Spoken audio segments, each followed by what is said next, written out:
Hey guys, Grant here. I want to tell you about my friends at Blackberry Inn and Suites of downtown Gatlinburg who are making it possible to bring this episode to you. As you guys know, I grew up in East Tennessee, and there are two things that all East Tennesseans have in common. We all love the Vols, and we all love the Smoky Mountains. Since I've moved to Nashville, I've been unable to get my Smoky Mountain fix in as much as I would like, but thankfully, my friends at Blackberry Inn and Suites of downtown Gatlinburg have me covered. They are conveniently located at 1100 Parkway and are within walking distance of the best food and major attractions that Gatlinburg has to offer. To book your stay today, call 865-436-5656 or toll free at 1-800-933-0777 or visit them on the World Wide Web at blackbeargatlinburg.com.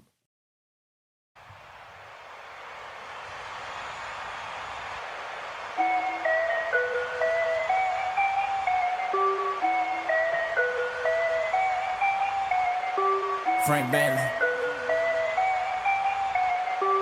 Let's go. Yeah, make it look easy. Hey, stand up. And welcome into this episode of the Volin' Out Podcast. I am Grant Williams, and joining me just as he does each and every time here on the show, I've got Jordan Mountcastle with me. Jordan, how are you doing, my man? Brody, I'm great, man. I'm just glad to be celebrating a win over the Peacocks. We didn't get peacocked. No, man, we aren't like those guys over north of the border in Kentucky, you know? I mean, just lots of fun for them to lose to the Peacocks and the Golden Grizzlies. Back to the coal mines early. Kentucky, man. Back there, Kentucky is in full effect. And we'll talk about Kentucky here later in the show. I do want to talk about them a little bit. But, man, there's a lot to dive into today. Game against the Peacocks the other night. Big one to break down right there. Tennessee then gets matched up with Texas, so the Rick Barnes Bowl right there. Rick Barnes versus Terry. Bowl 24. Yeah, man. I mean, Rick Barnes versus Rodney Terry. That's going to be a fun one right there. Then we got a lot of other stuff just to kind of dive into as well, man. We're going to talk about the SEC and how the SEC has not done so well in this NCAA tournament. So, man, without further ado, let's just kind of jump in and let's kind of talk on this game and kind of figure out what the Vols did to get past the Peacocks. Let's hit it. Second seed Vols were way too much for the 15th seed of Peacocks, man. 83-49. Just, it was never even close, man. Not once. No, man. They did exactly what we wanted them to do. We talked about it the other night on the show. They come out, they won a game against somebody they're supposed to win against, and did it how they're supposed to do it. It just shows me, man, this team did not care in Nashville when they played Mississippi State. And they didn't care when they played Kentucky and Knoxville 2 weeks ago. They were meaningless games, and they didn't care. They didn't feel like they needed to, which I get it.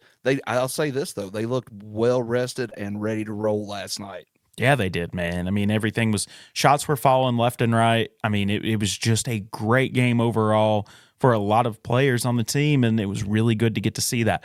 You know what the best thing for me on this whole thing right here is, though, man? Rick Barnes finally gets that 200 victory that I feel like I've been talking about for damn near a month now. Oh, I know, man. It's been like we just been waiting around for it. Like, when's it going to come? Wouldn't that have been some BS if we'd had to wait till next year to get that? He wouldn't have ever got that 200th win if that would have happened.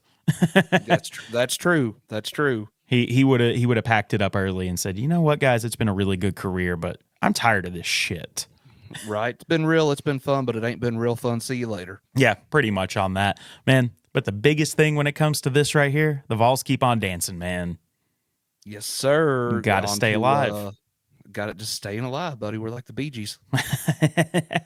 There we go. Just like the Bee Gees on that, man. Diving into the full team stats from this game right here, Tennessee shoots almost 51% versus the Peacocks 29.1% in this game. Also, Tennessee only took 53 shots in this as well.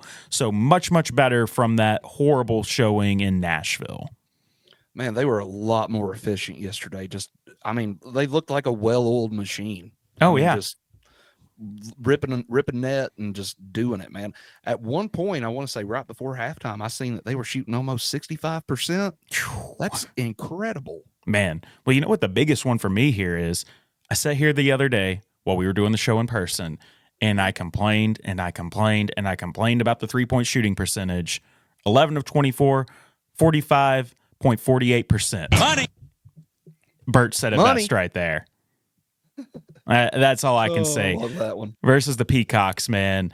The Peacocks end up shooting just a horrible 16.7% right here in this game.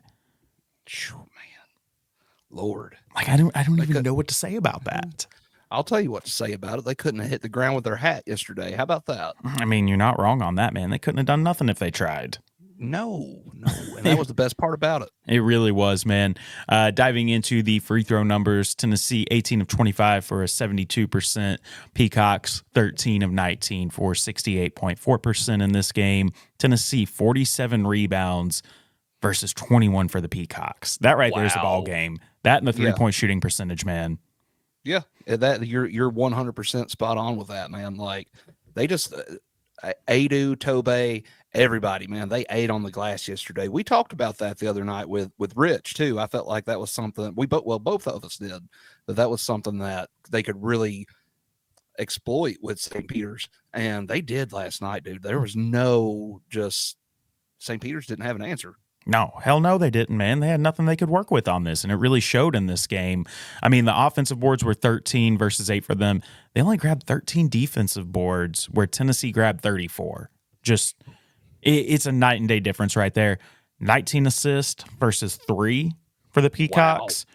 Steals tied at 4. I mean, I can't really say anything on that. 5 blocks for Tennessee versus 1 for the Peacocks. Total turnovers, 15 for Tennessee. Yikes. That's a little high, but I'm curious to know how much of that happened in garbage time whenever not all the guys were out there. You know what I'm saying? Yeah, I don't know, man. They did have their moments, though, where it was sloppy. I'll say this, though. I don't think we can blame it on garbage time, because garbage time didn't last long enough for me in this one. That's true. You were like, PIC, put in Cam. Yeah, I mean, and he didn't put in Cam. PIC, I'm gonna start that movement right there, because hashtag. Man, everybody who listens to this show knows I freaking love that kid's game. I cannot wait for him to be the best player on this team next year, because I know it's going to happen. I'm calling it right now. I'm calling it. Cam Carr, best player on Tennessee's team next year. I hope you're right, man. I really do. I mean, I think that this kid's got the special to be able to do it, man. One other thing I couldn't add on this too, Tennessee led this game at 1 point by 36. Oh, dude, it was a slaughter fest, man. Was never even close. Never close. Well, okay, so the 30-point win that Tennessee got last night, largest day one margin of victory. Mm-hmm. And it's probably cruising towards the largest day two margin of victory as well. So I imagine. I have that actually right over here. So this is the second largest win in NCAA tournament history. The first was 2007 in the round of 64 versus Long Beach State, 35-point win. Tennessee wins this one by 34 against St. Peter's. Third on the list, 32 points against Longwood in the round of 64 and 22, and in 2018 round of 64 versus Wright State, 26 points. Man, which one of those games? It was either, I think it was Long Beach State where we scored over 100 or something, and it was like 130 points or something like that, I thought. Yeah, it was like, dude, that was back in the Bruce Pearl days. That was forever and a day ago at this point. I mean, we shut their eyes out, man. I remember it. Yeah. Oh, man, that was a fun time to be a Tennessee Vol back then. Man, I mean, what I liked about yesterday was Tennessee started off fast, and they never really let up at all. Even whenever they put some of the, I don't want to call them scrubs because we're fairly deep, but even when they put some of the guys in that don't play much in, that's the word. That's the word right there. The guys who don't really play, the bench warmers. Yeah, not the scrubs, the bench warmers. Right. It was crazy though, but I was glad to see him look well rested, ready to go. And they look, they got me excited for tomorrow night. I'm not going to lie. And I think they got a lot of people excited for tomorrow night on this one. Moving on to the box score for Tennessee. First off, I just want to say, look at how long that bench was. I think everybody got in except for DJ last night. Interesting. Yeah, I know, right? That I wonder, I mean, I don't know. I'm not going to speculate on anything. I'm going to keep my mouth shut. So moving on to Jonas Adu right here. 20 points, 5 of 6 from the field, 4 of 9 from the line, 1 offensive board, 5 defensive for a total of 6, 1 assist, 3 blocks, 15 points. Not a single foul on Jonas last night either. He played a clean game. I will say this, though. You played against a team that was much smaller than you. So I think that has to be why. But it gives you a lot of hope that if Jonas Adu is doing this, that we've got right here in front of us, How far can this Tennessee team really go? That box score kind of ties into what we were talking about the other night. The big three, and it doesn't matter as long as you get your production from Z and Dalton. It doesn't matter who that third piece of the big three is. It just needs, you got to have at least 3 of your 5 starters put up stat lines like that. I agree. I agree with you completely on that, man. Moving on to the next guy, Dalton Connect. 29 minutes, 8 of 15 from the field, 4 of 8 from 3, 3 of 4 from the line, 1 offensive board, 7 defensive for a total of 8, 1 assist, 2 turnovers, 23 points. Man, I have a feeling Burt was going money a lot. Yes, absolutely, dude. Dalton played one of his better games that he's played recently last night. And, you know, we kind of talked about it too. Dalton drops 40 and we lose, and he gets this kind of game last night and we win. That's where Tennessee needs Dalton to be scoring at, because when he's doing that and Tennessee's winning, that means we're getting production from other guys, and that's what we need. Yeah, well, and I've got something prepared for that a little bit later after we get done with this whole piece right here. Tennessee needs these guys to be able to do this consistently. Zakai Ziegler, Absolutely. 31 minutes. That's probably what I'm the happiest with right there. 31 minutes. 3 of 6 from the field, 3 of 5 from 3, 2 of 2 from the line, 2 boards, 10 assists, 1 steal, 2 turnovers, 11 points. The man had himself a double-double. Dude, I knew he was playing well. Dude, watching him run this offense when he's on is poetry in motion. No questions asked. It's awesome to watch, and he was on last night, man. He played one of his better games. They all did last night. I mean, it was a team effort. Yeah, it really was. And, you know, I think the Zakai had a little bit of extra on this one just because of who plays for that other team as well. That's a good point. That is a good point. I think that had a lot to do with it. Just my personal opinion on that. I'd say you're right. Moving on to the next guy, 26 minutes for Santiago Vescovi, 2 of 5 from the field, 2 of 4 from 3, 4 boards, 2 turnovers, 3 fouls, 6 points. Bueller. No, I'm not. You know what? I'm not going to ride Santi too hard for last night. He actually didn't have a god-awful game. No, he didn't. It's just, it drives me crazy when I go through his box score and 4 boards. That's great. 6 points for him, man. If he gives us 6 points here moving forward for the rest of the year, I'll be happy. Yes, I agree with that. 2 turnovers and 3 fouls, though. Just not that good. And what bothers me on that is you have 0 assists to go with 2 turnovers. Right. That's what bothers me more than anything on this. You know what, though? I'm going to say this about his game last night. I was actually glad to see him not pass up so damn many open shots. I agree with that. He actually was aggressive and wanted to be out there playing, and it really showed. Yes, that was the biggest takeaway from his game last night that I had. That was impressive. I was glad to see it. He must have listened to us the other day. Shoot the damn ball. I think he did, man. He was probably like, I can't be on the milk carton again. And spoiler alert, he's not. Anyways, moving on to the next guy. 22 minutes, 0 of 2 from the field, 0 of 1 from 3, 5 boards, 3 offensive, 2 defensive, 3 assists, 3 steals, 1 block, 2 turnovers, 2 fouls, 0 points. You're getting nothing from Josiah Jordan-James, man. Like, I understand he's doing all these other things. 5 boards, that's great. 3 assists, that's great. 3 steals, that's great. 1 block, great. Everything else, I mean, I don't understand how this guy had 27 at Rupp earlier in the year and then goes out there and does this against the Peacocks. Does he just need to be in a big-time arena in a big-time game to perform? Well, he's going to get his opportunity tomorrow night, because I feel like we're going to need what we've got from our big three, and then somebody to step up just to put it on ice for us, you know? I agree, man. I agree with you on that right there. Man, one guy I was really happy to see, and he didn't do anything, Colin Coyne. That kid deserves to be in the game right here. Walk on, didn't get to play in senior day, is a senior on the team, got to play in the NCAA tournament. I think that's a hell of a trade-off right there, not getting to play in TBA.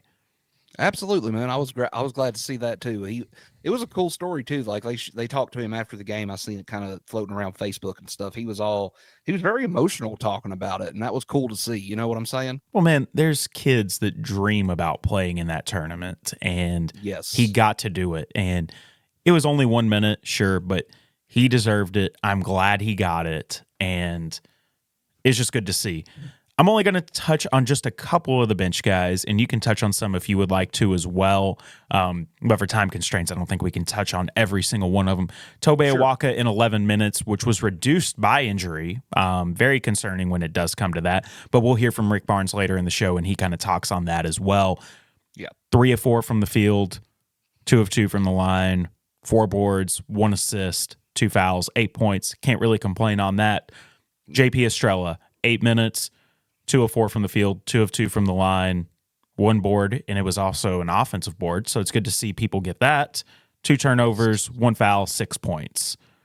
Dude, they were going wild with that lob to Estrella last night. I loved it. It was funny, man, because there wasn't a guy on St. Peter that could guard it. No, nobody could guard it, like, man. And what I like on this too, man, I mean, JP's going to be a really big part of this team moving forward. And if he's playing good ball right now, man, Tennessee's going to be in a much better, what's the word I'm looking for? Scenario. Because if you can go 3 deep at the big versus just 2 deep, then there's not many teams that can do stuff like that. So I think that's really good right there. Man, Freddie Dillon, 3 minutes, 1 of 2 from the field, 2 points. That's all he gets you. And he gets you 1 turnover. But yeah, I wanted to see more of that kid this year, man. I really, really did. I honestly thought we would, to be honest with you, man. Like this, I don't know if he just doesn't pick up on it or what it is, but I'm with you. I honestly thought that we would see more of him this year. I really thought we would because you only have 1 point guard on the team. Let's just be realistic, and he's number 2, but you have 2 point guards on this team realistically. Vescovi's not a point guard. Meshak's not a point guard. Gainey's not a point guard. Right. Freddie Dillon, Zakai Ziegler. Why are we not getting more from Freddie Dillon? I want to see more of him on the floor. And I think that's more so coaching than anything else. And that's one of the few times I'm ever going to be very critical on the coaching. Well, we've got how much longer do we have Freddie? Oh, well, he's a freshman this year. Okay. So, yeah, we've got him at least 2 more years. Unless he hits the portal, though, man, you got to remember the day and age we're in now. It's not what it was 20 years ago. Hell, it's not what it was 5 years ago. It's not what it was last month. Yeah. I mean, that's always changing. But if he sticks around for a little while, I think Barnes will coach him up. That's one position that Barnes can really coach up, and he does well at. So, we might have a different conversation about old DeLeon next year. I think so, man. I really do. If he chooses to stick around, I think he's going to be a very big piece of what this team does moving forward. One guy I just want to talk about, just because I think that he's a very special talent, Mr. Cameron Carr. 3 minutes, should have been more like 30, but I'll forgive Rick for that. 0 of 1 from the field, and that was also a 3. 2 of 2 from the line, 2 points. Got you 1 board. He got you 1 turnover, 1 foul. A kid like this should have played the entire second half of this game. I'd agree with that. I would definitely agree with that. Get, Dalton or somebody some more rest. Dalton only played 29 minutes last night. But he should have only played 15. Right. There's because you were texting me last night. What if something happens to one of to Dalton or Z, in a game that you're up by 25 with 15 minutes to go? Yeah. I mean, you're pulling your hair out. You're screaming at the TV because you don't want to see stuff like that. Like it's not what basketball is about. Right.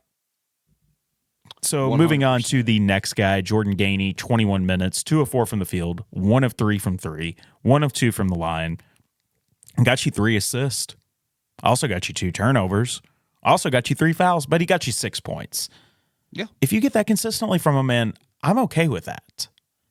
Yeah, absolutely, man. Like, especially when you've got the production we had last night. I know I keep repeating myself on that, but man, we've talked about it. This was another. I mean, we could have probably ran our starting 5 last night and still won that game. You know what I mean?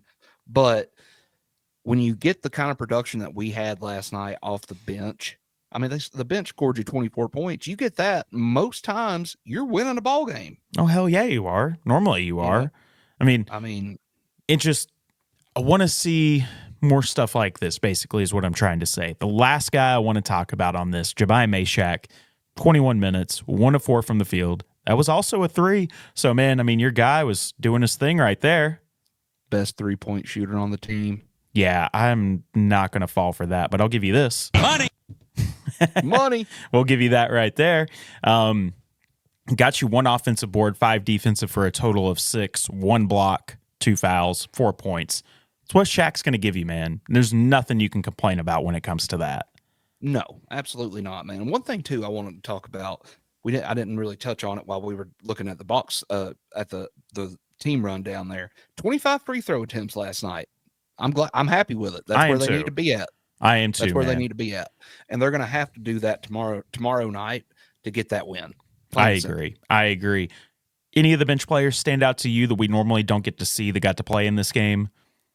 I liked Estrella. I did. That was a good one. I'm going to echo your thoughts there with Colin Coyne. I'm glad to see the kid get in there. I bet you he made the most out of that personal foul too. I think I missed it, but oh hell yeah, I bet he did. He made the most of it. He wanted it to last a little bit longer. He's like, man, I don't want to come out of this game, and I don't blame him, man. But it's really good to get to see Tennessee go this deep in their bench because I don't think Tennessee has done this all year, where literally everybody played except for one guy. So just good to get to see that, man. Last thing on this right here, Tennessee shot 50.9% from the field, 45.8% from 3, and 72% from the line. Not a lot of guys I want to talk about on this. I do want to talk about Reed. 30 minutes, 6 of 13 from the field, 1 of 4 from 3, 4 of 4 from the line, 3 boards, 1 assist, 2 turnovers, 4 fouls, 17 points. I mean, man, he had himself a day. I'll give him that. He did. Our buddy the other night, Rich from St. Peter's, he was on with us, and he said that was one we needed to watch, and he played himself a good game, but where was his help? He had none. That's what the problem was on that. There was no help for the guy at all. None. Last guy I want to talk about, just for the sake of all nation, Armani Ziegler, the younger brother of Zakai Ziegler, the loser of the Ziegler Bowl. 16 minutes. 0 of 2 from the field, 0 of 1 from 3. He got 1 turnover. Didn't really do a whole lot, man. But I just want to throw this out there. The kid doesn't have a bad game. He was good on the defensive end. What do you think? Rick Barnes says, hey, Zakai, you want your brother to play 1 year of ball with you at the University of Tennessee? Tell him to hit the portal. Right? That'd be cool, man. Bring him on, the Ziegler boys. Well, he would be instantly probably the 2nd or 3rd favorite player on the team just because of who his big brother is. Yes. Everybody's going to be like, oh, my God, Zakai's brother's in. We got to watch. We've got to watch him. One thing, though, that I kind of want to touch on with looking at these numbers right here, man. Rich had mentioned Corey Washington the other night. And, dude, he did that. Dude, they locked him down. He didn't do shit. 1 of 9 from the field in 25 minutes. When you got more personal fouls and you do points, there's something wrong. Yeah, man. I mean, he had 2 steals, but he had 4 fouls. He got 1 board, 2 points. I mean, I just gave you his whole stat line right there. Like, that's what's so crazy about that to me. Tennessee did a great job locking him down, but not only did Tennessee do a great job locking him down, Tennessee locked the entire team down. 29.1% from the field, 16.7% from the 3-point line, 68.4% from the free throw line. It's like watching my buddies at the bar, man. They couldn't score. Couldn't score if they tried, man. Moving on to the leaders of the game. Dalton Connect for Tennessee, 23 points, led all scorers. Reed, 17 points for the Peacocks, led all scorers for the Peacocks. Roberts, 5 boards for the Peacocks. Dalton, 8 boards, led the entire game. Ziegler, man. Zakai Ziegler. Let me put it that way.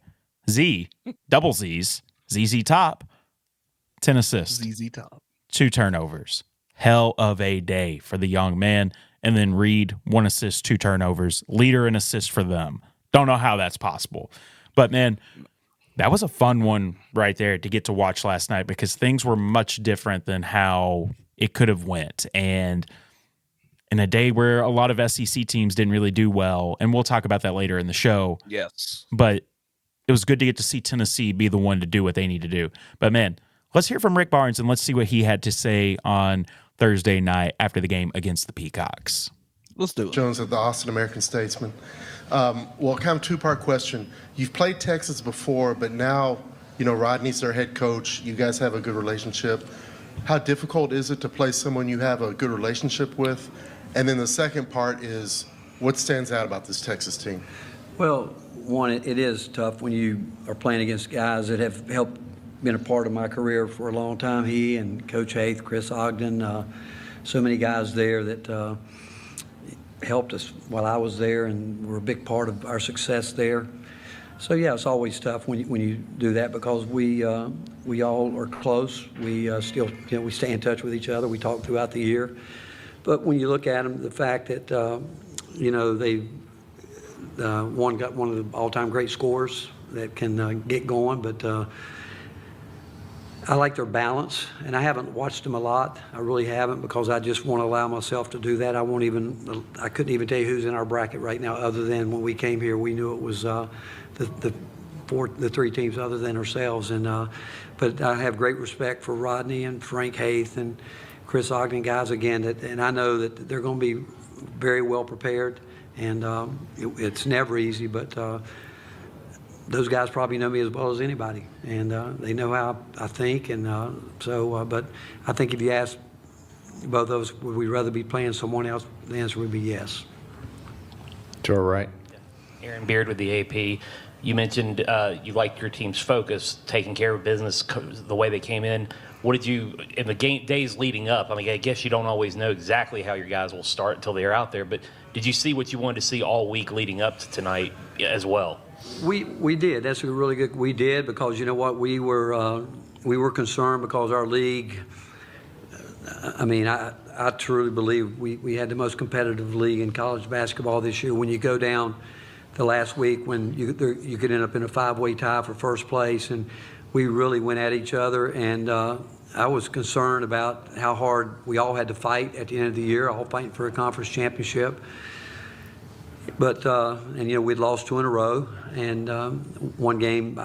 I'm not saying I don't think we played poorly, but we weren't our best. And then we played probably maybe our second worst half of the season in the tournament, but came back. And again, I really admire and appreciate our guys. We're very transparent. We watched the whole game and talked about where we lost our focus with our game plan and why we splintered and what caused it. And so yeah, those guys responded when we went back out on the court and went to work. They did respond, and just proud of they were really focused with what we need to get done.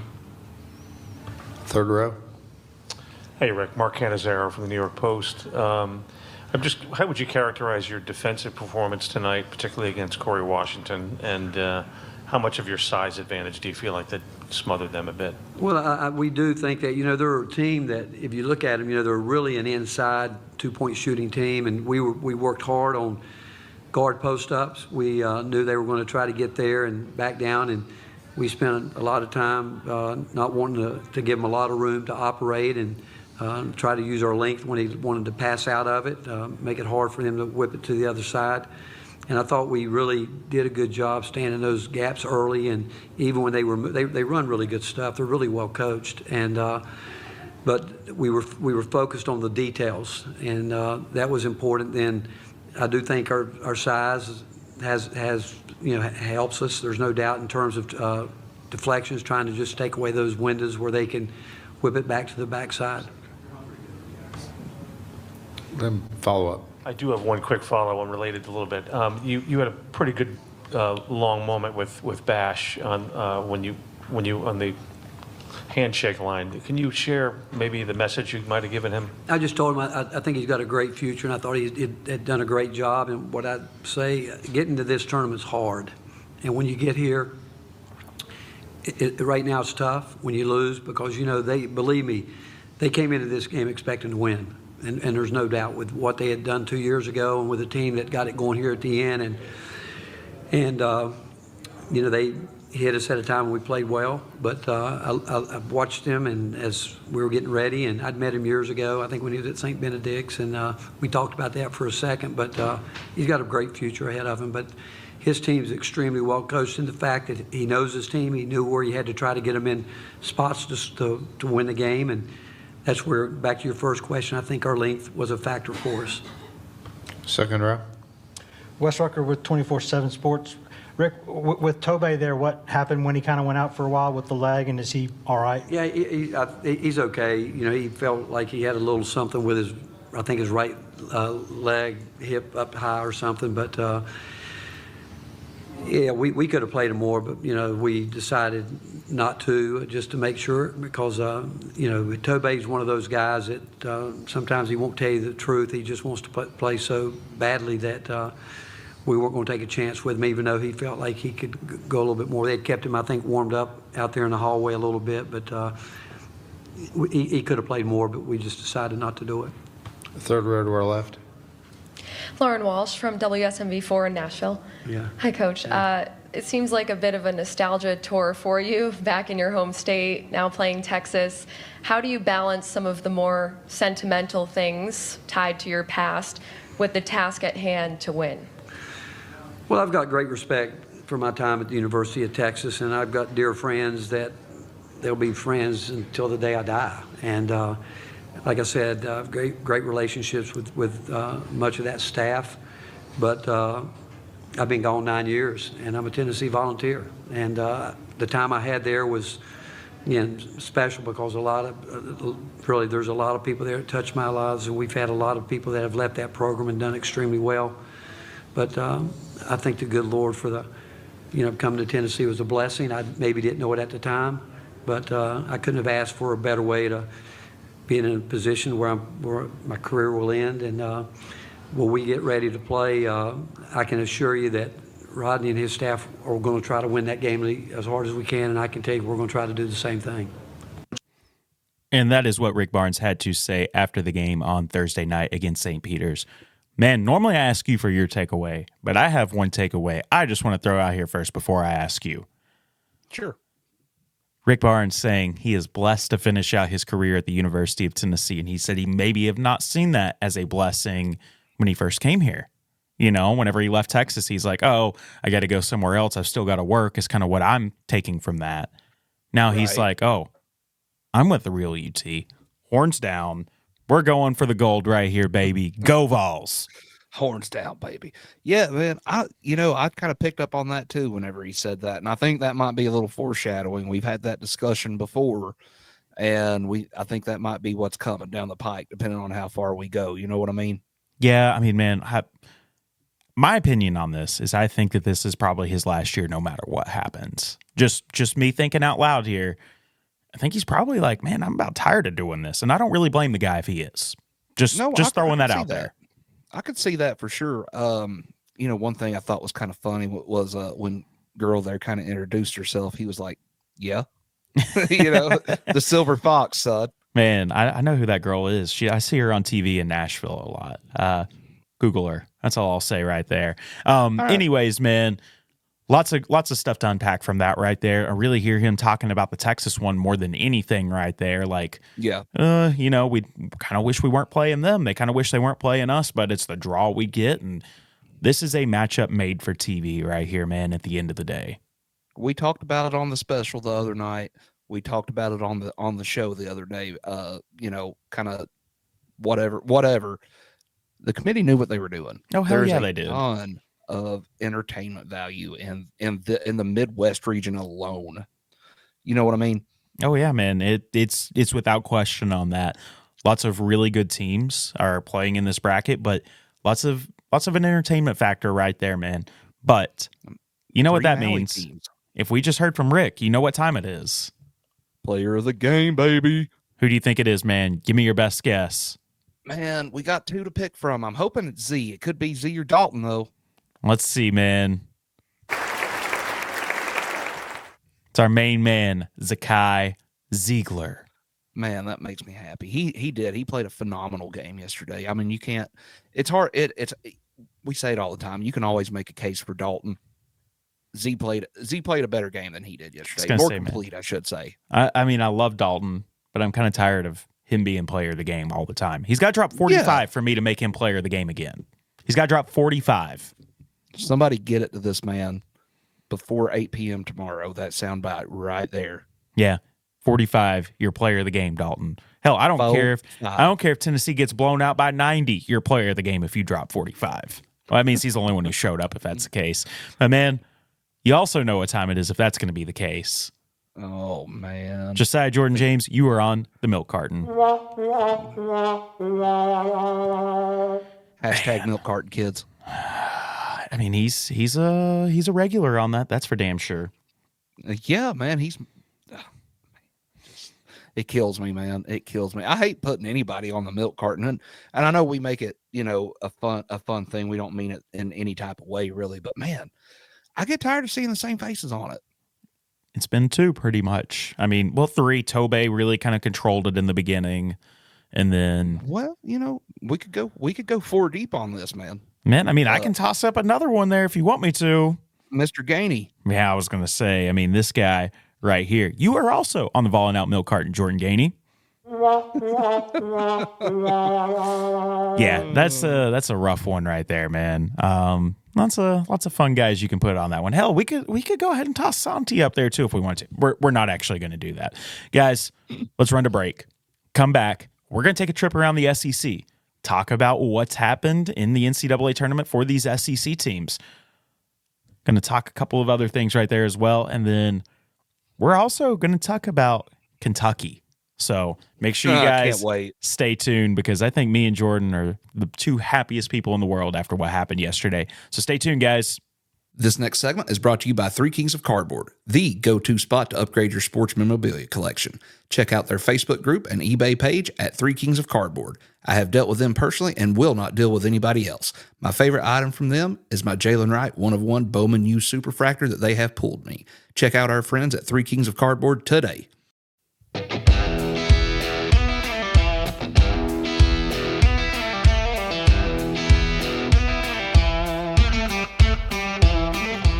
Man, Jordan, it's been a really rough week for the SEC in this NCAA tournament, hasn't it? Buddy, I mean, there's what, 3 teams left standing out of what, 8?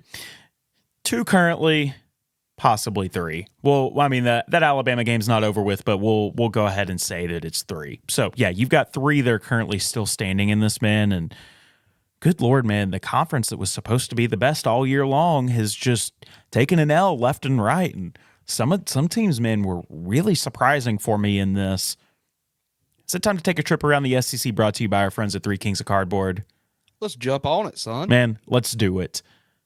First NCAA tournament game that actually even started yesterday. So on Thursday at the time of this recording, Michigan State beats Mississippi State in the battle of who is the real MSU. 69-51.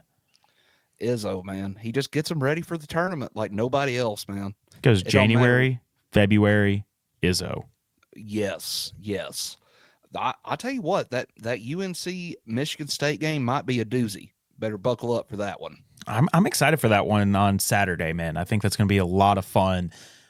Moving on to the next one, man, and this one was very, very, very surprising for me. I know it wasn't for you. Oregon over South Carolina, 87-73. I thought South Carolina would be much better, but sitting there watching that game they got punched in the mouth, and they were like, oh, hang on, what the hell do we do? Because we don't know what to do right here. And Lamont Paris didn't know what to do as well. Yeah, that one actually surprised me. I picked Oregon. I thought for sure, though, that game was going to be closer than that. I really did. And Oregon, son, they just come out and they say, quack, quack. Quack, quack. I want to add something else in on that, but we're PG-13 show right here. I can't say anything, but that's right. Quack, quack, beep. Anyways, so moving on. Man, going to games on Friday right now because there's one I want to circle back to on Thursday, but we're going to save that for the very end. What the hell happened to Auburn? Dude, that was, or should I say, as the kids say, bruh, that was wild, man. Like, they had that game pretty well in hand, and Yale shot their way back into the game. And man, I'll tell you what, though, you could tell there at the end, the officiating kind of, I don't want to say, was one-sided, but you could tell they didn't want to see another higher seed go down. Well, man, this is the one thing I'm going to say when it comes to this right there. That flagrant 2 that they gave to Chad Baker-Mazara early in the game, it was garbage, 1, but 2, it changed the rest of the game. Yes, yeah, absolutely, man. When he went out, you could tell. I mean, it was just like, well, momentum switched, and it was wearing yellow blue. However, I do want to say though, I did say the other night that game would not surprise me if Yale at least made it a game. I didn't think they'd win. Those Ivy League schools, man, they play solid basketball. They are very ballers over there in the Ivy League, man. Just really, really good, solid teams, and man, it's been a rough time for the SEC. Moving on to another one that was very, very surprising for me, and you were making calls earlier in the year. Sweet 16, Elite 8, the Florida Gators, 102 to 100. They fall to the Colorado Buffaloes. Sorry, can't talk, and that's what I do right here. Man, I watched that game, and at one time, Florida was down by like 10 or 12, I want to say. I know it was at least a 10-point game. Then they clawed their way back into it. Walter Clayton got in foul trouble late, and that was kind of he kind of helped them claw back into it. But once he got in foul trouble and couldn't be as aggressive as he wanted to be, that's when Colorado kind of done their thing. But did you seen the end of it, right? Man, so actually I did not. I had a prior commitment during that game where I was unable to watch. Well, okay, so the kid that hit that, if you watch it, I'm honestly not sure how they didn't call an offensive foul on the kid, because it looked like to me he just said, "Get off me," and hit him with a good old stiff arm and just dropped the shot, and it went in. Hit every bit of that rim that it could have touched. Oh, wow. So, I don't know.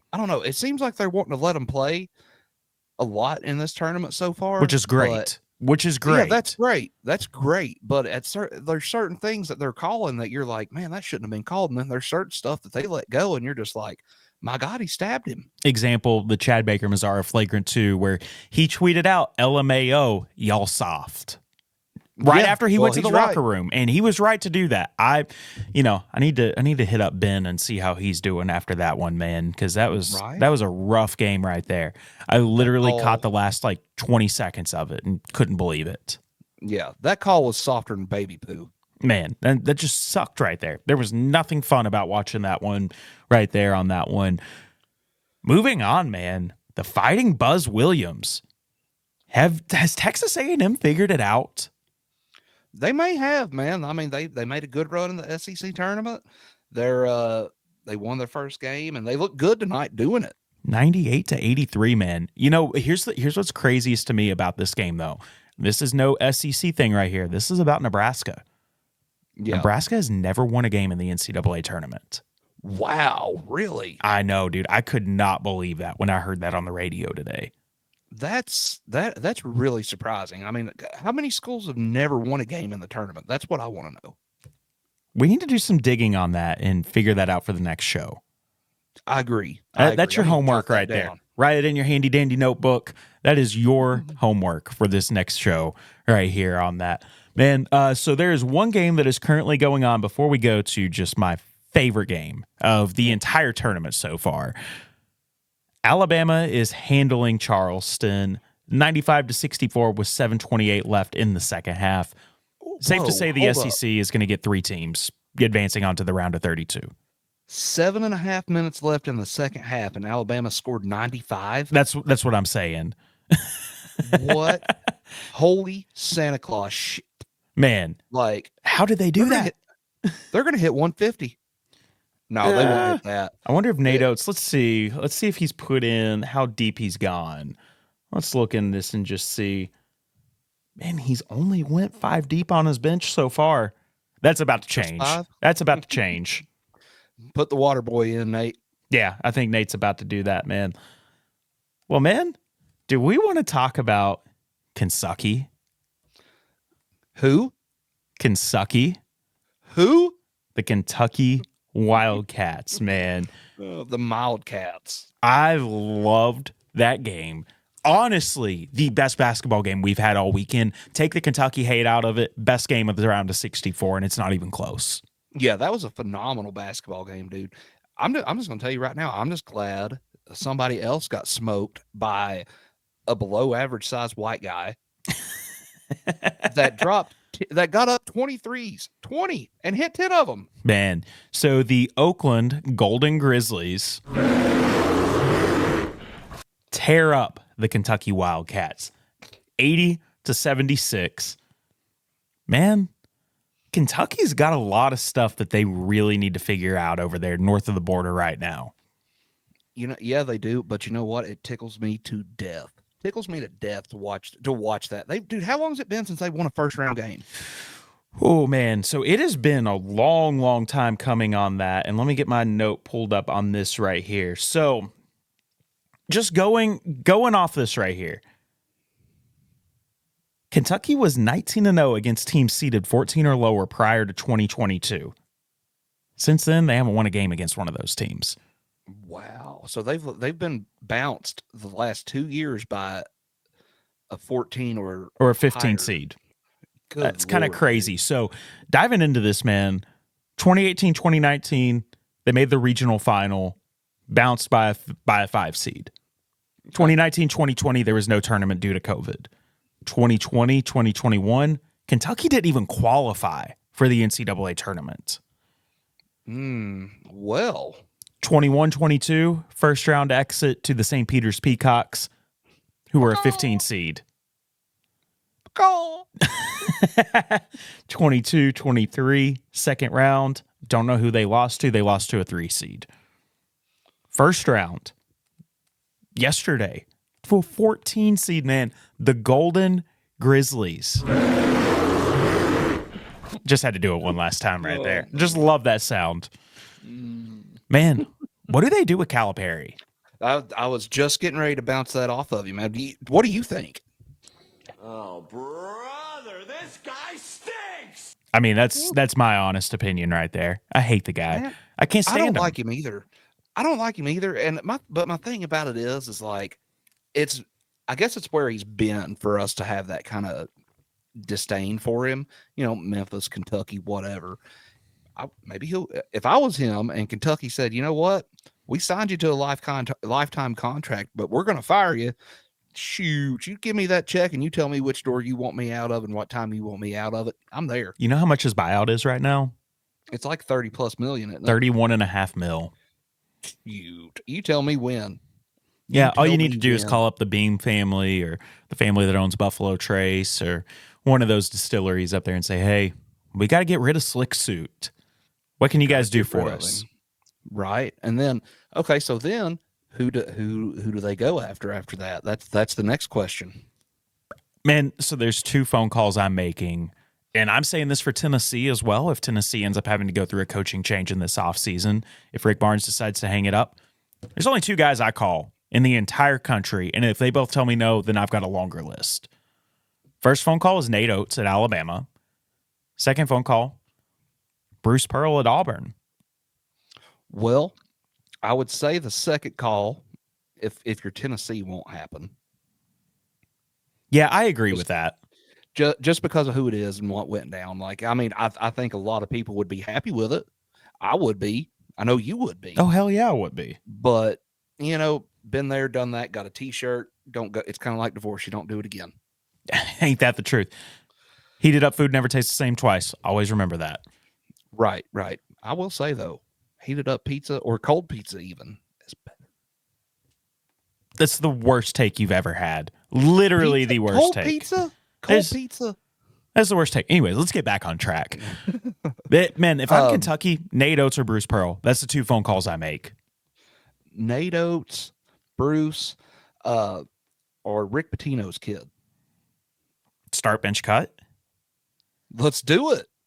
I mean, it's the order you gave it to me right there. I don't even think you go for Pitino's kid. I don't think that he could do anything. And that Pitino name is kind of damaged, man. I mean, after everything that happened at Louisville, just with the whole prostitute scandal and everything like that, no wonder he was getting all those kids, man. Horny 17-year-olds, man. They were dying to go to Louisville. Anyways, So order you gave it to me. You start Nate Oates. I think that guy is the best coach in the Southeastern Conference, bar none. I've said it a million times. Love his style of basketball. I love how his teams play. The only problem with Nate Oates is when the shots aren't falling, good Lord, they're not falling. Okay, so I'm going to follow that up with this. I would not start Oates, and I'll tell you why. Just because of the way he handled the whole Brandon Miller situation, how he handled that in the press, this, that, and the other, that's a little off-putting to me. So I agree with that, but let me play devil's advocate here. Kentucky doesn't give a shit about that. Tennessee doesn't give a shit about that. If you're hiring Nate Oates, you're hiring him for the basketball coach that he is and to produce wins on the floor. You're right there, but okay, so let's do it this way. Start, bench, cut, and the likelihood of who they can get, not who they want to get, who they can get out of those three. I get it. It's Kentucky. Think about this, though. If you're Nate Oates right now, even at Alabama, you can get put out Sunday night. He's not leaving Alabama. I don't see him leaving. If I'm start, bench, cutting those three on the likelihood of who they can get, hot take right here, Bruce Pearl's the start. Bench Pitino's kid, cut Nate Oates. I don't think Nate Oates is leaving Alabama because he just signed a contract extension 1. Now, if a big-time job comes calling, he's going to listen. But is he actually going to leave? I don't think so. I think that Bruce is extremely unhappy at Auburn, and after what happened today, he'd be crazy to not take a phone call and at least consider it. Well, here's the thing, man. We've seen it with our football program time and time again. Somebody's going to somebody's going to have their name tossed out there for this Kentucky job. They're going to be like, "Oh, it's catching traction. It's catching traction," just to play them for a raise, to stay where they're at. I agree.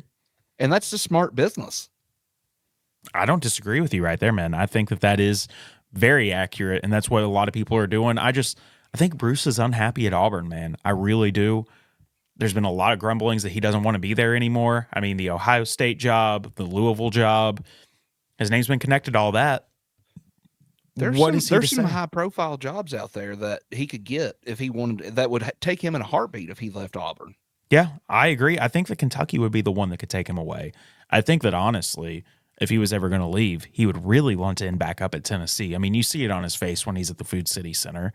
He wishes he would have never been fired. He wishes he was still in Knoxville. But let's be honest, he's not coming back. But that whole ordeal got blown out of proportion. Especially in the NIL world now. He did literally nothing wrong. Just a cookout. Yeah, it was stupid, man. I mean, the NCAA, they stink too, just like Calipari does, man. NCAA, this one right here is for you. Oh, brother, this guy stinks! I mean, that's how I feel about them, man. I just cannot stand them right there, man. But who are you taking out of those three? Who do you think's the most likely for Kentucky to get, and who do you want to see get that job north of the border in Lexington? Man, okay, so I'm if we're going on likelihood, cut Oates, bench Pitino, start Bruce. Who do I want to see up there? Pitino. Oh, I think, who would you want to see? Likelihood, though, man. I think it's Bruce Pearl is the most likely. I do, too. And think about how interesting of a storyline that would be. It makes that rivalry go. So, and I told my dad this today, too, whenever that first started coming around. I was like, this whole love fest with Bruce, if he goes there, we're all still going to love him as the person, but we are out for blood when we play him now versus where now it's like, when he's at Auburn, it's like, oh, this is a fun little cute rivalry. Whenever it goes to Kentucky, it's a completely different world right there. I'll tell you right now, dude. I don't even think there's any love there for that one if he goes. I don't, because think about how many people. Of course, I'm one of them. I'll say this. Think about how many people were like, "Oh yeah, Lane, hope he does good at FAU." Then in a second, he goes to Alabama. Yeah, but Bruce is different than Lane. Way, way, way different. Also, we can blame Lane Kiffin for Bruce Pearl getting fired because the NCAA would have never been snooping around if it wouldn't have been for him first. But that's neither here nor there. Fair enough. The whole Lane thing, that's a completely different story. He ruined your football program for 15 years. What he did, he's the reason why you had to go hire Derek Dooley, who then in return you had to go hire Butch Jones. Then in return you had to go hire Coach Thumb, Coach Cornbread, Jeremy freaking Pruitt, the dumbass he is himself. Conehead. Yeah, you had because of Lane Kiffin, you had to go through all that.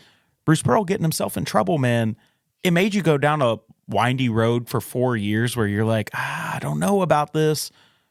But then look where you're at now. We kind of had to go down the rabbit hole a bit with that one. But you still made the tournament one time in the 4 years that he wasn't there. Made the Sweet 16 that year. Donnie Tyndall was not a bad coach either. I will be the first person to say I think Donnie Tyndall is the best X's and O's coach Tennessee's had in my lifetime. I would agree with that. You know what? This is something I wanted to kind of ask you earlier too. Get your take on this. Mm-hmm.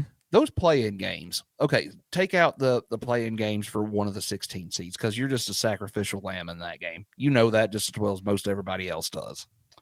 If you're one of these teams playing in the 7-10 play-in game or the 11 seed play-in game, you win. You win the next game like Colorado did today. Mm-hmm. Do you carry that moment? Do you feel like that gives you a little bit more momentum? Hell yeah, it does. Right. That's what I think too, especially if you don't perform as well and you're like, Oregon beat Colorado in the Pac-12 championship. Well, I mean, so think about it this way, man. Tennessee, that year we went to the Sweet 16 under Conzo Martin, was in the play-in game. Yeah. Josh Richardson caught fire, and then he went on a run. You win 3 games right there. Great season. I'll always remember that year as a very fun team that exceeded the expectations. I love the play-in. Keep it going. Yeah. Keep it going this way. But don't make the teams that are automatic qualifiers that are 16 seeds that you know they're going to get their ass kicked the first game. Don't make them play in it. Have them be your 16 seeds and set it up for these teams like a Texas A&M, a Virginia who had no business even being in the tournament whatsoever, not even in the play-in. Give it to those teams like that who have the opportunity and they just didn't perform throughout the year how they should have.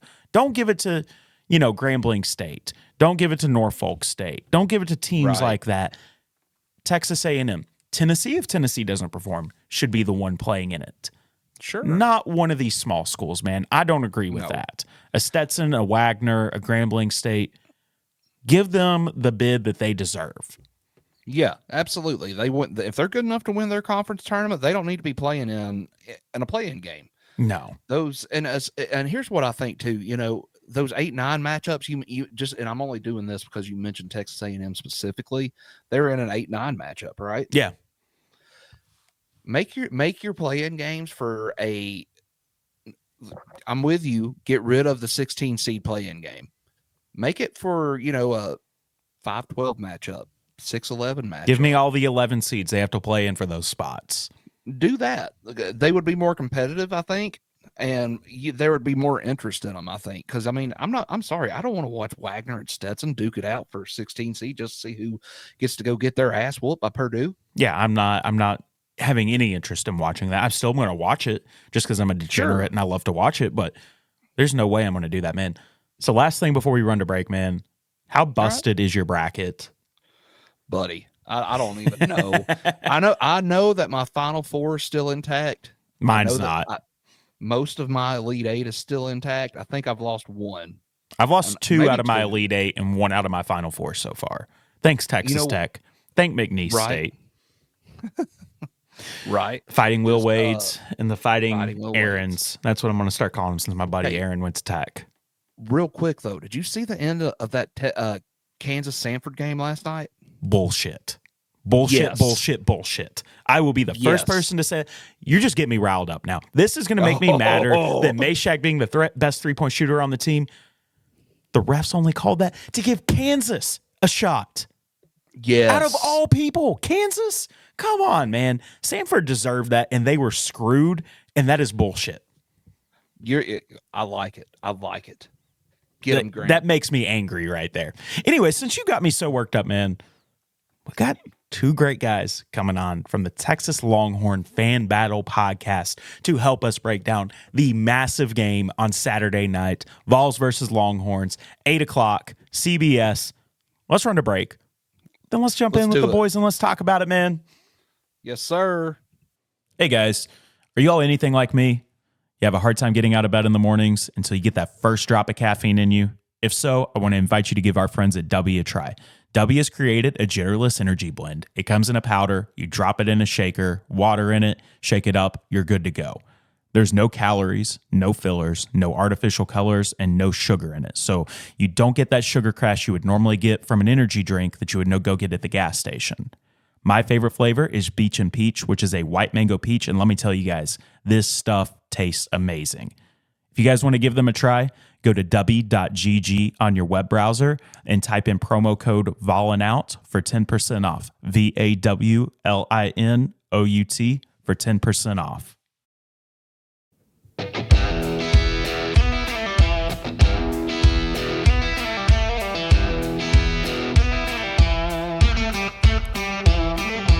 And welcome back into the Ballin' Out podcast. Guys, we are joined with some very special guests here today. We have got Harish and Tim from the Texas Longhorn Battle Podcast. How are you gentlemen doing today?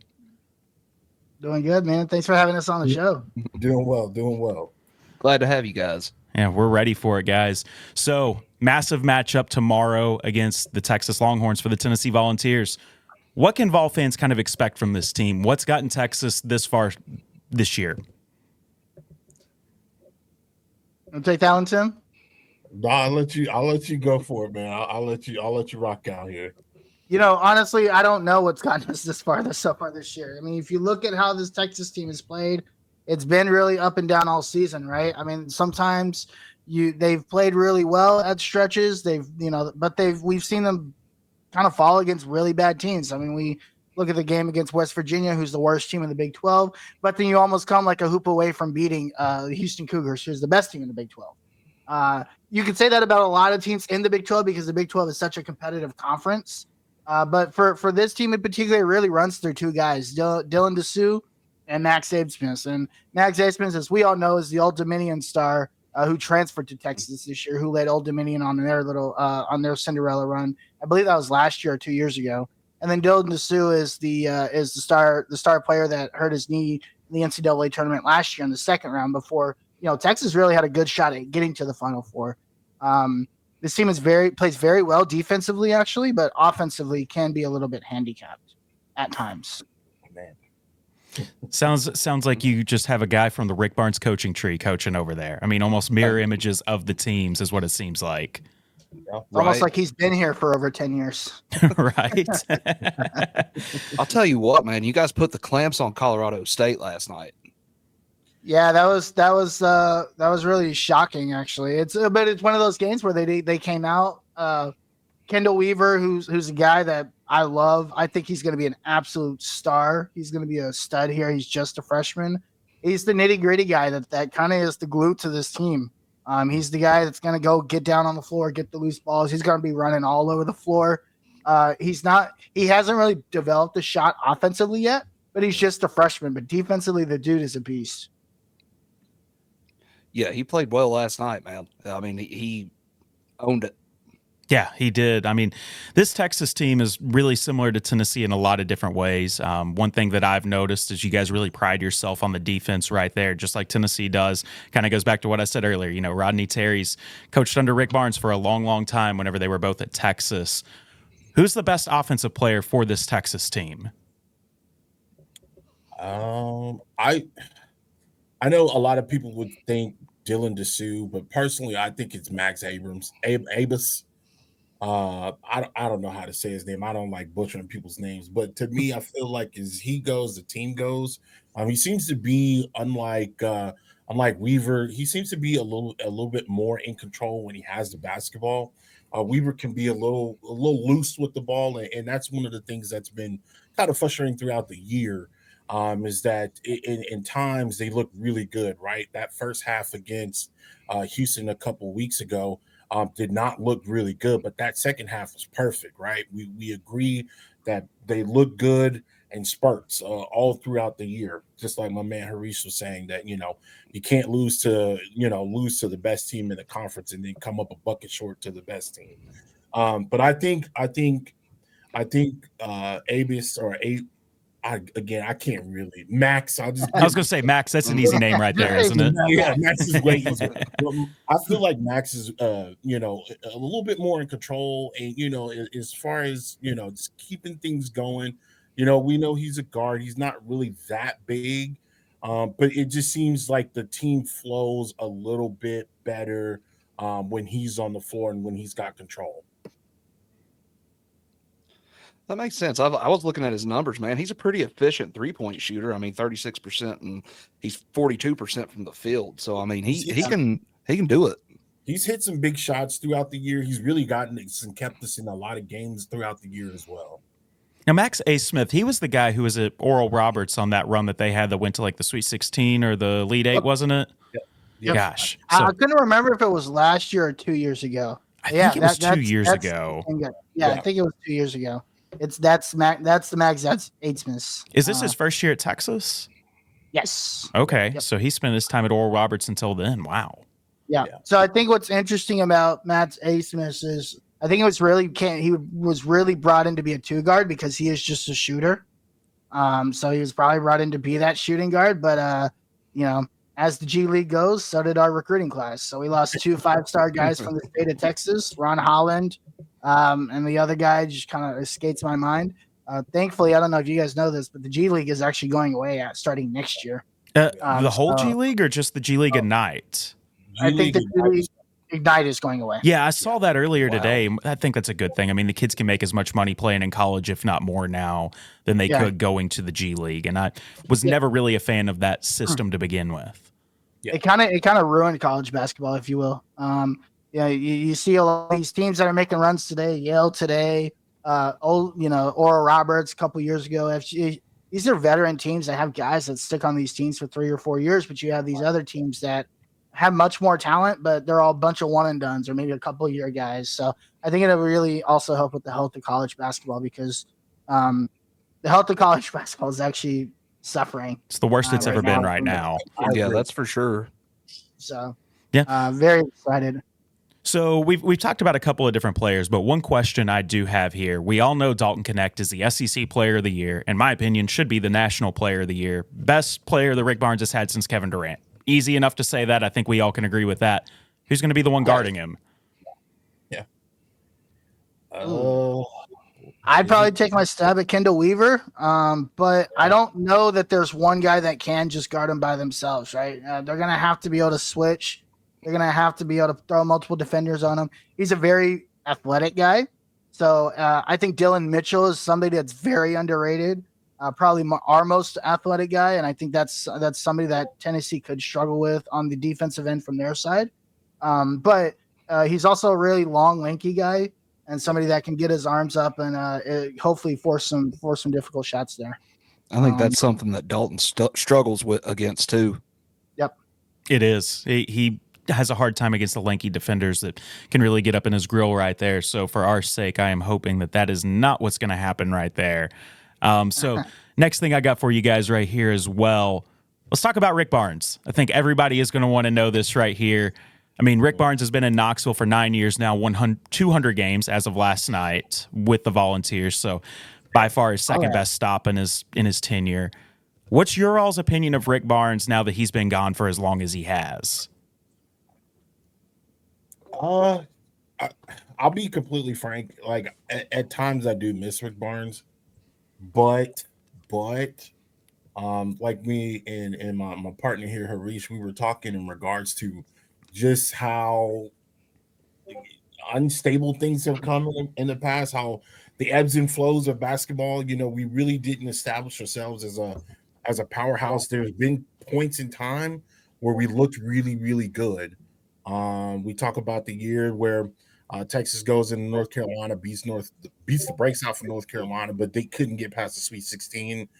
That was the year that we had Dexter Pittman and a host of other good guys that ended up going to the NBA. But ultimately, in an opportunity where we did look like the best team, we did end up beating one of the better teams in the country. We fall short in the tournament. And we had the one remarkable year that year where we had TJ Ford, Royal Ivy, and a number of other guys, but we ran into a buzzsaw within Carmelo Anthony and the Syracuse Orange. At one point, like I said earlier, the ebbs and flows, we all know every sports has it, right? But at one point, or at what point does that kind of, you got to put the pedal to the metal and say, look, we need to make these changes. We need to make changes for the better, for the culture of the basketball team. And that just didn't seem to happen throughout the year. Again, there were a ton of bright spots. He's got tons of NBA talent in the league, but there's no wins, no significant wins to me throughout my life that I can think of other than that year that they went to the Final Four. Yeah. What about you, Harish? How do you feel about Rick Barnes? Yeah, it's kind of the same thing, right? I missed Rick Barnes, the recruiter, because he was a hell of a recruiter. Oh man, and you guys can see that with what the talent bringing into Knoxville. I miss Rick Barnes, the recruiter, because he's a great recruiter. But kind of the same thing as Tim, right? I mean, we obviously talked about the Dexter Pittman team, the TJ Ford team, the Kevin Durant team that only managed to get to the Elite Eight. That team was stacked. I remember when you guys came into Knoxville that year too, and Chris Lofton over Durant on that one right there. I mean, that was a fun one. Money. Yeah. Never forget that call right there. I will never forget that one. I like the soundboard on that one. That was a good one. But it's kind of like the basketball program, and you guys could probably say this at Tennessee under Bruce Pearl, right? The basketball program's kind of been in an evolving door of the same thing, right? Mm-hmm. Bruce Pearl comes in, they make it to the Elite Eight a couple times. Now you have Rick Barnes there, kind of in the same situation. We go from Rick Barnes to Shaka and that disaster, don't win a single tournament game for 6 years. Right. And then we think our saviors here, Chris Beard, and he leads a charge last year that, listen, if Chris Beard is coaching this team, this is probably a Final Four team. But you could also say that if Dylan Dessou doesn't get hurt, it is still a Final Four team. Right. And you look at the team this year, as upset as we are with Rodney Terry, for hating horns down or whatever the hell he was crying about after getting up a 16-point lead at home. The least of our the guy just wins things in the tournament, man. I don't know what else to say. Like the guy, we talked about this before the show started. He's 4-1 as the head coach of Texas in the NCAA tournament. At the end of the day, isn't that all that really matters, is to get into the dance and win games? That's all we want. Right.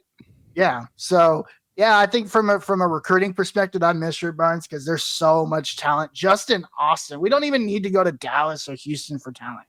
There's so much talent that's untapped in like less than 20 minutes away in every direction that we don't touch.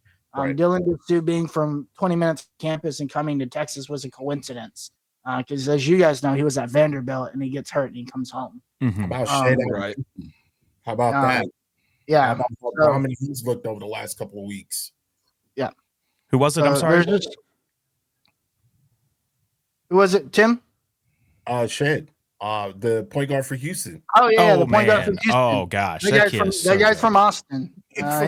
Is he really? Yeah. And he went to 10 Houston minutes down the street, dude. He went to high school 10 minutes down the street from me, man. Wow. Where did he end up going? He went to Crockett?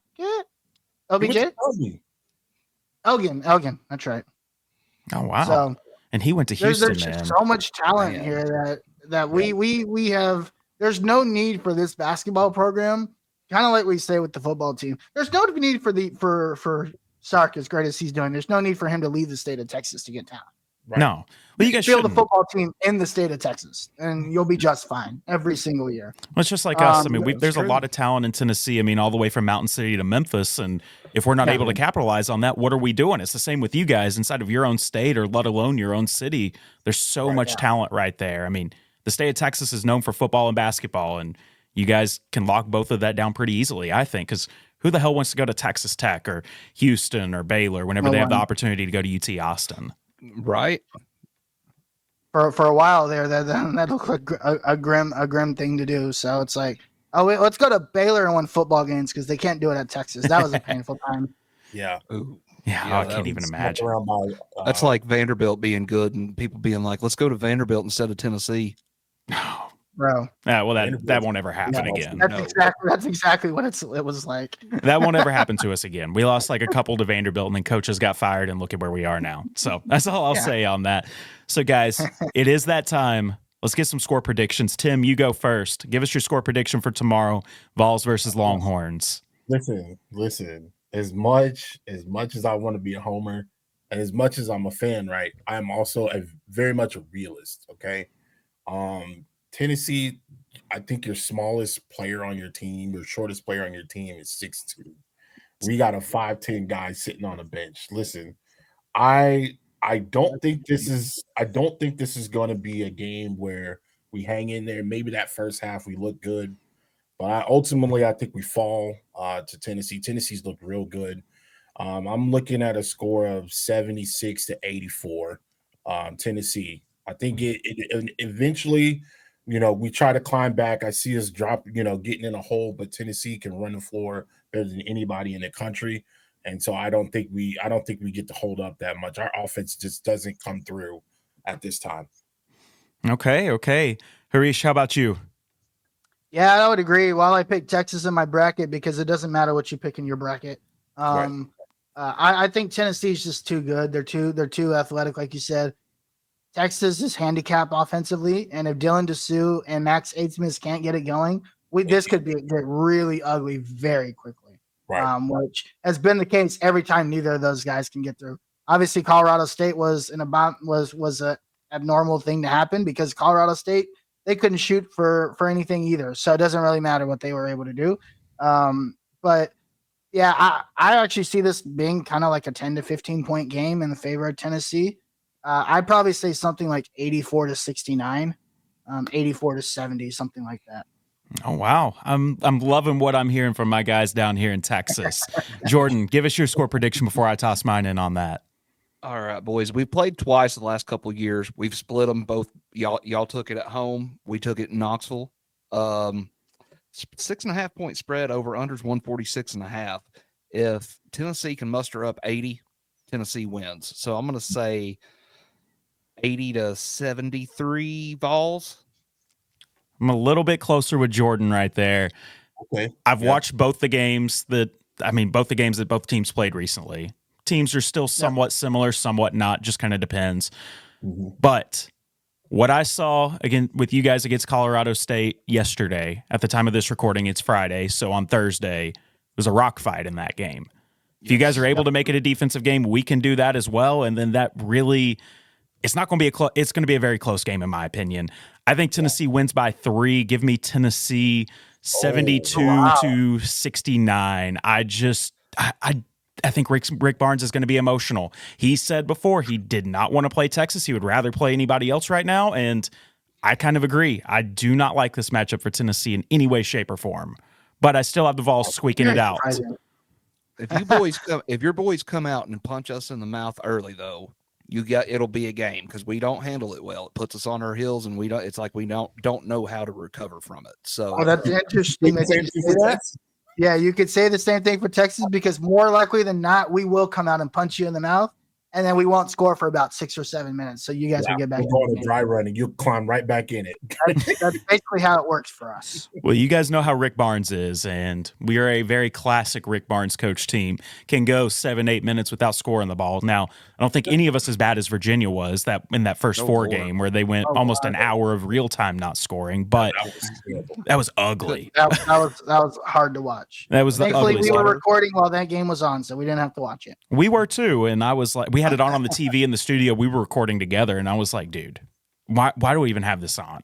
It's not even fun to watch. They couldn't have hit water if they fell out of a boat, boys. That was awful. Well, there we go. Guys, like I said, we like to play some start bench cut. How does that sound to you guys? Sounds great. Let's do it. Let's do it.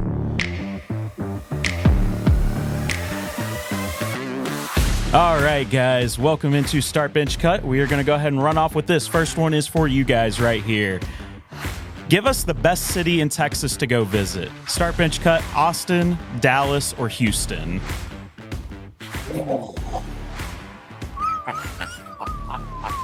Oh, wow. Listen, I'm starting Austin. I'm benching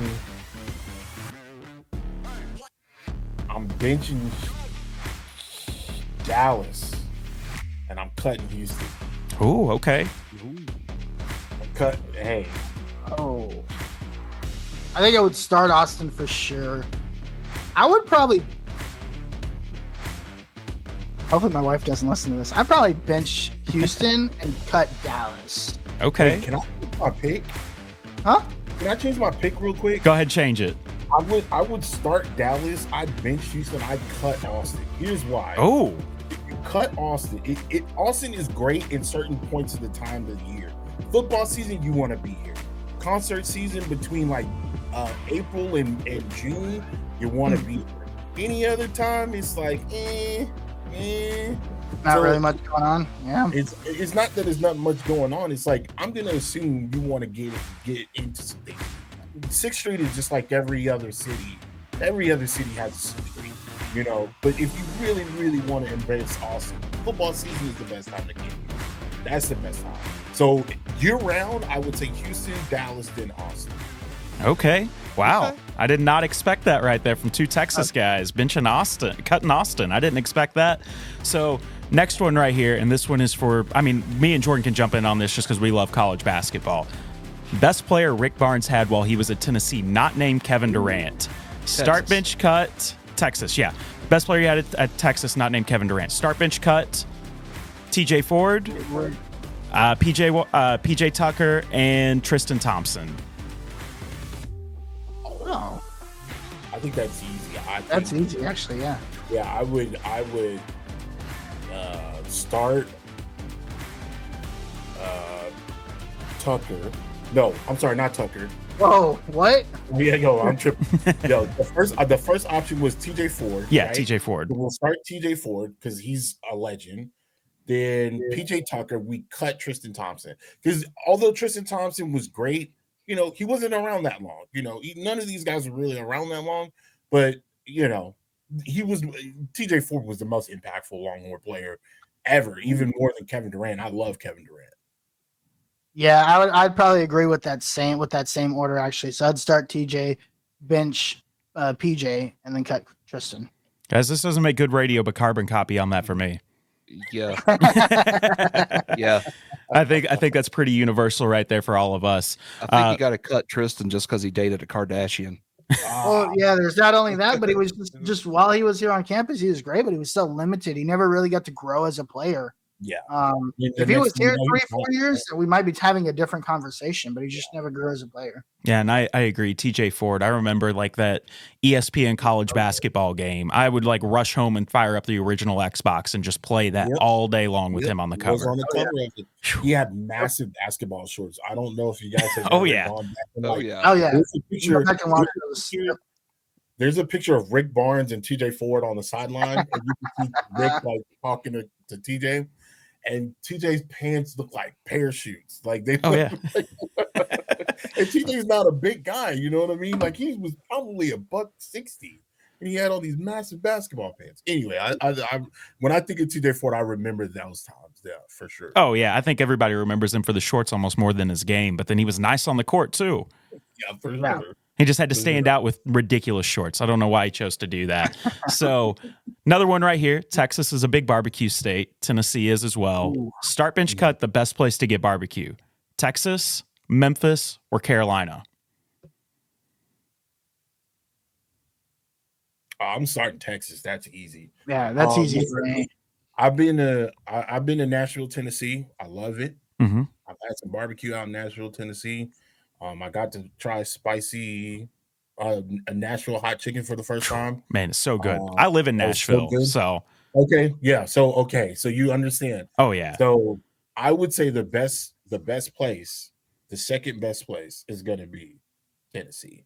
Carolina, nah. It's great. It's a great place to visit. The Carolinas are beautiful states to visit, but no. Not about the Carolina Gold? No. Not at all. No. Yeah. I'd agree with that. What are we doing? First off, we don't use barbecue sauce down here in Texas. Like what? We are dry rub state. If you throw barbecue sauce on there, it's a little bit. You don't need to slab it on there. Like what are we doing? What are we doing?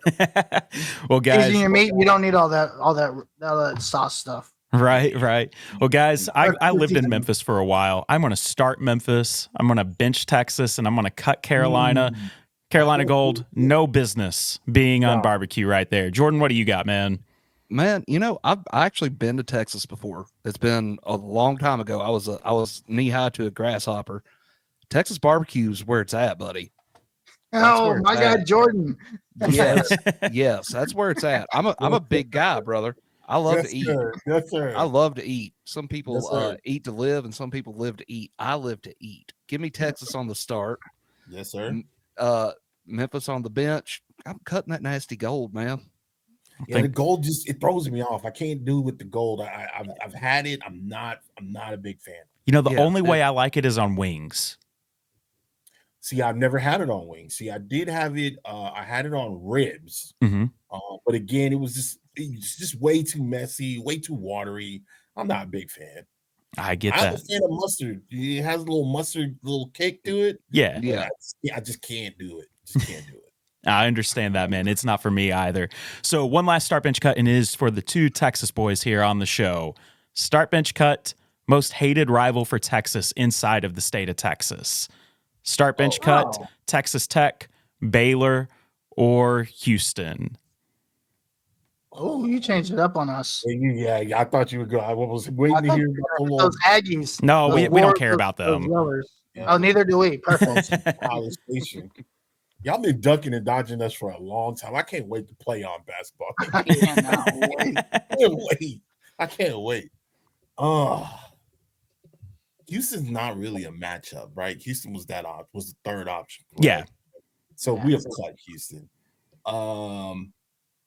Geez, what was the other two? Baylor Tech. Baylor Tech. Tech gets on my nerves. So we'll start Tech. Start Tech. Baylor didn't start winning until RG3 got around here, and they won sparingly throughout the years. Basketball wise, they clean up. Hey, that's a different thing. Listen, basketball, Houston and Baylor both clean up. They clean up. Yeah, they do. They're coming to Texas. They go to those two schools. Yeah, they do. That's correct. Which is embarrassing. From a basketball perspective, oh yeah, man. Houston is golly, man. Houston might have to go first. It's so funny you said Tech right there, how they get on your nerves. One of my best friends went to Tech, and he hates University of Texas more than anybody I've ever seen hate a team in my life. I just don't understand why. I don't either. We're not even in the same Earth as them. Yeah, if we were Earth 1, they're Earth 2. Yeah, but he thinks that Tech is on the same level as Tennessee as well, and I'm like, dude, you're not anywhere close. No, not even close. Not even close. Yeah. Not even close. Yeah. So, now you know why we would start them as the most annoying fan base or the most hated fan base? They're your Vanderbilt. They're on par with everyone. They're your Vanderbilt. That's what I've gathered. Yeah. For me, it would be Houston, Tech, cut, Baylor. Baylor. Yeah. Even though Baylor's great, Baylor basketball wise is great, men's and women's. They produce beasts. Yeah. Yeah, I'd probably say the same thing. If Baylor, just because Houston is a football program, even though they've only been in the Big 12 for a year and they gave us a run for our money, they're gonna be good in the Big 12. Trust me, they are going to win Big 12 championship because they're in Houston. I think that has to be a non-conference for us eventually. I don't think that can't be going forward. That can't be because it's right down the road, Yeah. Oh yeah. You may get a recruiting opportunity as well, right? So absolutely. You got to be able to run with it while you can right there. Well, guys, this has been a ton of fun. Where can our listeners and viewers find you guys at on the socials, and what is going on the Texas Longhorn Fan Battle Podcast right now? Yeah, you can find us on Twitter at LH Fan Battle or LH Fan Battle. You can find us on TikTok at Longhorn Fan Battle Podcast. And on YouTube at Texas Longhorn Fan Battle. We go live Thursday nights, 8:30 p.m. And kind of like you guys, we cover everything on the 40 acres. Everything, obviously, heavy focus on football. But we cover basketball, baseball, softball. Lots of fun things happening on the 40 acres right now. So that's kind of where you can find us. And then you can find me on Twitter at the Uncle Gandhi. And you can find Tim. Where can they find you on Twitter? You can find me at Tim Wayne. I'm definitely not the guy talking trash on the Fan Battle Podcast Twitter account. Listen, if you want to have an engaging conversation, you want to talk trash, My man Harish here is going to give you what you want. Let's have the discussion. Who's your favorite college football player? Who you repping for? What athlete do you want on the college football cover? Stuff like that. That's me. But if it's just anything else in regards to talking trash, my man right here is golden. This guy right here, gold. So he's gold. Jordan. And he'll go any time of the day. I'm definitely Jordan. Yeah, so you're definitely the Jordan, and I'm the Tim. See, I'm the one. I don't want to talk trash unless it's Kentucky. Can't stand them.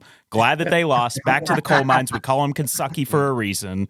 So glad on that right there. But yeah, Jordan's the one. He likes to rile up Alabama and everything else. And, guys. We'll have a good time in the ACC then. Oh, yeah. Well, this is a conference game now at this point, as far as I look at it right here, guys. Right.